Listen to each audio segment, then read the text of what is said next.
History often celebrates kings who conquered empires with swords. But behind closed palace doors, there were battles just as violent, and the weapons were not steel, but skin. Some queens were not crowned with jewels, but with shame. And the most brutal of them all was the fate of Queen Roxana of Bactria, a woman remembered not for the love of her husband, but for the way she was offered, like a poisoned gift. When Alexander the Great swept across Persia, India, and Central Asia, he didn't just win wars, he absorbed cultures, crushed identities, and rearranged entire bloodlines. But even he, in all his glory, understood the one rule that shaped every empire: women were the real bridges of power. In 327 BCE, Alexander married Roxana, the daughter of a defeated Bactrian warlord. She was beautiful, sharp, and deeply This wasn't a love match. It was a political maneuver, a way to merge Greek conquest with Persian submission. But Alexander's hunger for domination didn't stop at battlefields. He believed that true peace came not when enemies signed treaties, but when their women slept in the enemy's bed. Roxana was quickly absorbed into his empire, but never into his heart. She wasn't his only wife. He kept concubines, military, brides, and women from almost every region he conquered. But Roxana was different. She wasn't just a trophy, she became a strategic sexual offering. During tense diplomatic meetings with powerful tribal leaders, especially those from rebellious regions in Central Asia, Alexander used a tactic few history books dare to explore. He would offer nights of intimacy with his queen as a gesture of peace while he watched. Historical accounts are sparse, cloaked in metaphors, but the pattern is unmistakable. Roxana would be paraded like an exotic prize, her beauty praised by bards, her presence gifted to warlords who refused to bend the knee. The morning after, treaties were signed, blood feuds ended, territories surrendered. But at what cost? Behind the veils of royal glamour was a woman who had no agency, no refuge, and no way to refuse. Her body became a diplomatic currency, her womb a vessel of uncertain heirs. If a child was born, it was said to be Alexander's. No one dared question paternity in the shadow of an empire.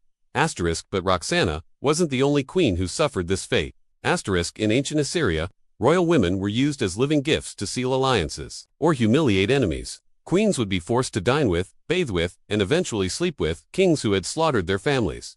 These acts weren't just about sex. They were symbolic reversals, a reminder that power didn't just kill you, it swallowed your soul, piece by piece. One such woman was Queen Semiramis's predecessor, whose name is lost to time, but whose story is recorded in fragments. After her husband's defeat, she was dressed in her finest jewels and sent to the victor's camp as a peace gesture. It was said she was draped in dignity, and stripped of it by dawn. Even in the Islamic Golden Age, similar practices emerged in the shadows of diplomacy. In Abbasid Baghdad, a caliph once forced his own cousin, a princess he had married, for political consolidation to spend time in the harem of a rival tribal leader as part of a deal to prevent rebellion. The woman returned broken. It was said she never spoke again. These women were not wives. They were sacrifices on the altar of empire. The kings who forced them into these humiliations didn't see them as human, they saw them as tools, extensions of their strategy. So why did they do it? Because controlling a woman's body was the final proof of dominance. Forcing a queen to sleep with the enemy wasn't just a humiliation for her. It was a message to every man in the kingdom. Even my woman is more powerful than your sword. It was also a twisted test of loyalty.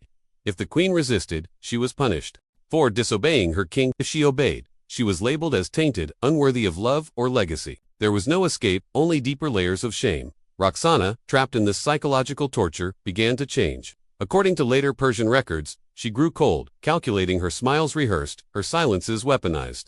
She began keeping detailed records of who came, who left, and what secrets they whispered in her bed. She turned her humiliation into espionage.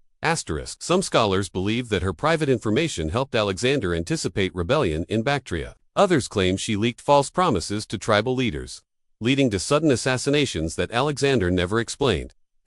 Perhaps this was her only way of fighting back, by making sure every night she was used. She also used someone. After Alexander's death, Roxana became even more dangerous. Pregnant with his child, she ordered the murder of Alexander's other wife, Statera, and her sister. It wasn't jealousy. It was a power move: eliminate rivals, secure the throne for her unborn son. But the world she lived in wouldn't forgive her rebellion. After Alexander's generals divided the empire, Roxana was imprisoned. Her son was declared a threat. Both were eventually executed. Roxana died, nameless, without ceremony, but her life remains one of the darkest examples of how queens were used, not loved. Not honored but used. Used by kings who claimed to love them. Used by empires that needed peace. Asterisk used by history, which forgot them. Asterisk and, as we'll see, in Chapter 2, this brutal pattern didn't die with ancient empires. Asterisk it evolved into darker, more modern forms, where queens were still handed over to enemies. Asterisk only this time, they didn't all stay silent. As empires grew more refined, the brutality of power didn't disappear. It just learned to wear perfume and silk. Public hangings became private arrangements.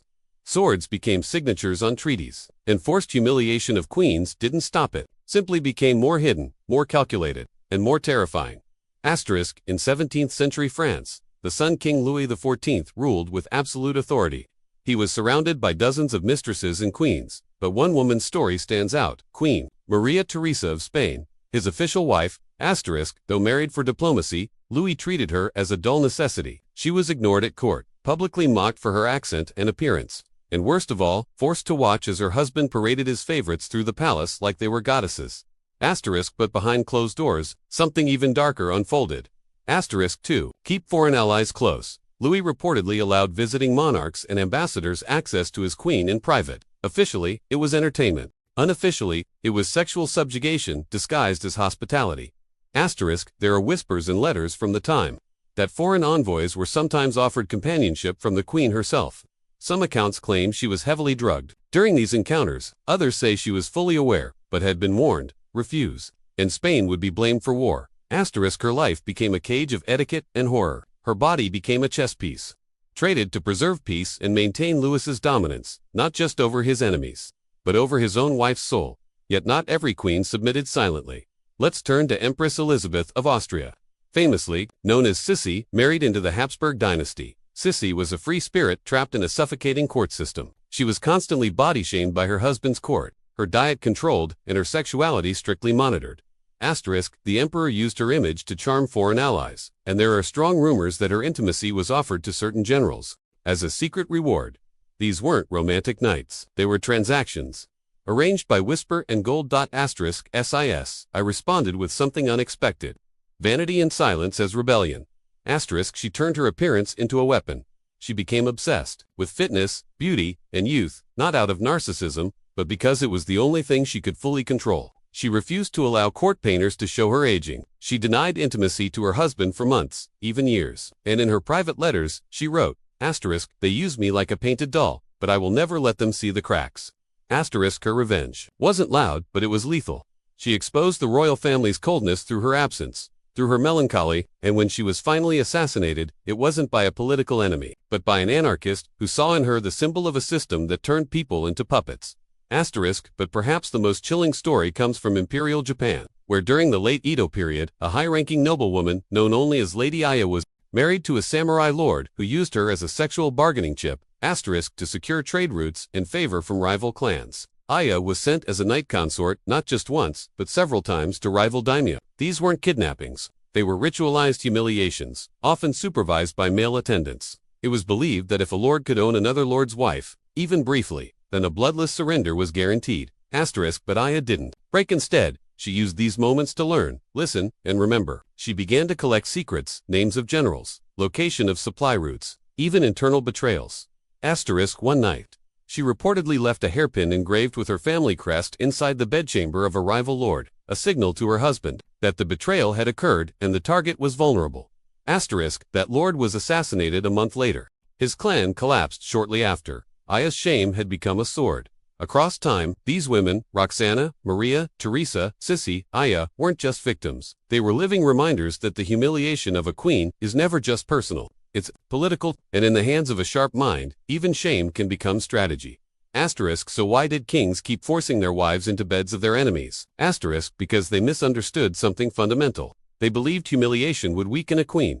But for the wrong woman, the woman who watches, remembers, waits, humiliation becomes armor. And in the dark rooms where politics and sex overlap, such queens